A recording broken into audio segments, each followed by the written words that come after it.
Okay, let's talk a little bit about sleep and recovery when it comes to optimizing our performance. Now, we already know that this is important. We all know that we should sleep, we should relax, we should do all of these things. This is no surprise. But I want to talk you through some strategies that you can put into place to improve your sleep quality and to enhance that recovery process. And I'm also going to share some of the underlying neuroscience behind it so that you're able to make informed choices that are going to work for you to promote your own optimal functioning. So first of all, let's start off with sleep. Now, we all know, we all probably love sleep. It's that fundamental biological process that allows our brains and bodies to restore and to rejuvenate. Now, during sleep, your brain undergoes different processes that we need to consolidate memories, to repair neural connections, form new ones, refresh our body, and regulate other different various physiological functions. So insufficient or poor quality sleep impairs our cognitive abilities like memory, attention, and it impairs our overall performance. So in order to get started, the first step is to prioritize your sleep hygiene. Now, to improve your sleep quality, you need to establish a consistent sleep routine and prioritize good sleep hygiene. So aim for around about 7 to 9 hours of sleep per night and try and maintain a consistent sleep schedule. So try to go to bed and wake up at the same time every day, even on the weekends. This is going to help regulate your internal body clock. It's going to help sync up your circadian rhythms, and it's going to promote a more restful sleep. So consistency in your sleep schedule helps to synchronize various biological processes to enhance your overall sleep quality. Now, in order to have that quality restful sleep, you need to create a sleep-friendly environment. And you do this by ensuring that your bedroom is dark, it's quiet, and it's at a comfortable temperature. So minimize exposure to electronic devices before bed as well, because the blue light, it really disrupts our sleep cycle. And that ties into my next point, which is you need to create a relaxing bedtime routine. Electronic devices, the blue light, it's like a rock concert for our brains, and it takes our brains around about 90 minutes to recover from that. And that's a problem because our sleep cycle might be 90 to 120 minutes. So it's a big impact on us. Just that small bit of time is a big impact on our quality of sleep. So to create a relaxing bedtime routine, you need to engage in relaxing activities before bed to signal to your brain that it's time to wind down. Now, this can include reading a book. This can include practicing deep breathing exercises, listening to calming music, or taking a warm bath. Things that are going to tell you, all right, it's time to relax. It's time to wind down. So avoid stimulating activities, avoid intense exercise, avoid engaging in mentally challenging tasks close to bedtime. And the last thing is limit your caffeine and your alcohol consumption. Now, we know caffeine, that's a bit of a no-brainer. It's a stimulant, so it affects with our ability to fall asleep. So limit your intake of caffeinated beverages like coffee and energy drinks, especially in the afternoon and especially in the evening.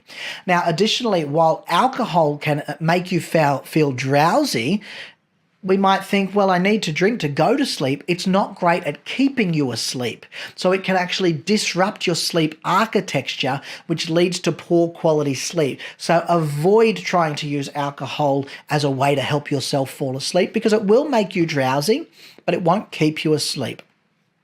And the reason that the way that it interrupts that sleep architecture and it leads to this poor quality sleep is it disrupts the stages that we go through during sleep. So your brain goes through several stages, which are rapid eye movement, REM sleep, and also non-rapid eye movement sleep, non-REM sleep.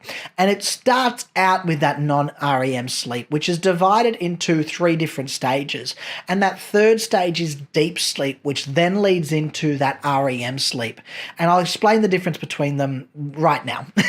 So let's start off with non-REM sleep, this is when a lot of neural restoration happens. So especially in stage 3, this is where we start to restore and we start to repair our neural connections. And so we want to get to that fairly fast. And that leads into this REM sleep. And in this REM sleep, this is actually when we start to form new memories and form new neural pathways as well. So it's really critical for us to get there and stay there as long as possible. Now, how does it start? There's 3 stages of non-REM sleeps. Stage 1 is that transition between wakefulness and sleep, and this is really characterized by light sleep, and it can last for a few minutes. Now, during this stage, this is when we start to drift off and our thoughts are drifting. We might have some muscle twitches, and there's a gradual slowing down of our brain activity. Now, that moves us into our non-REM stage 2 sleep, and this is really the onset of true sleep.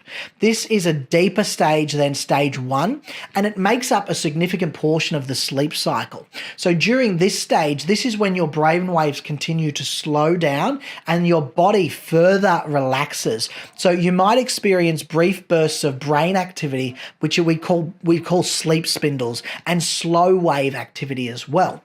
That moves us into non-REM stage 3 sleep, and this is known as slow wave sleep or deep sleep.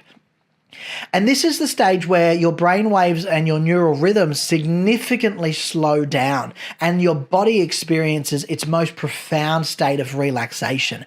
It's the stage during which your body starts to repair and to rejuvenate itself. So if you have low quality sleep and you're not making it even into this stage, your body is not actually repairing itself.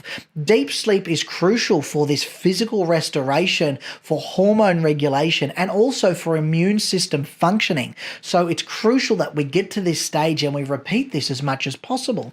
And this sets us up to lead us into our REM sleep, our rapid eye movement sleep. And it's characterized by vivid dreams, by rapid eye movements, and by an increase in brain activity.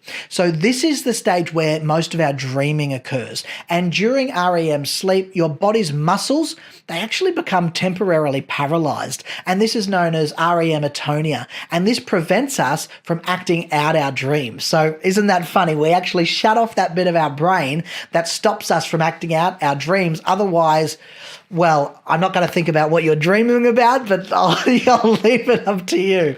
Now, REM sleep is really important for memory consolidation and also for emotional regulation and for cognitive processes. So this is when we start to form new neural pathways and we form new connections, and that can't happen unless we get to this stage. So your sleep cycle will typically follow a pattern where non-REM stages 1, 2, and 3 are followed by that period of REM sleep. And this cycle repeats multiple times throughout the night, and each cycle lasts around about 90 to 120 minutes.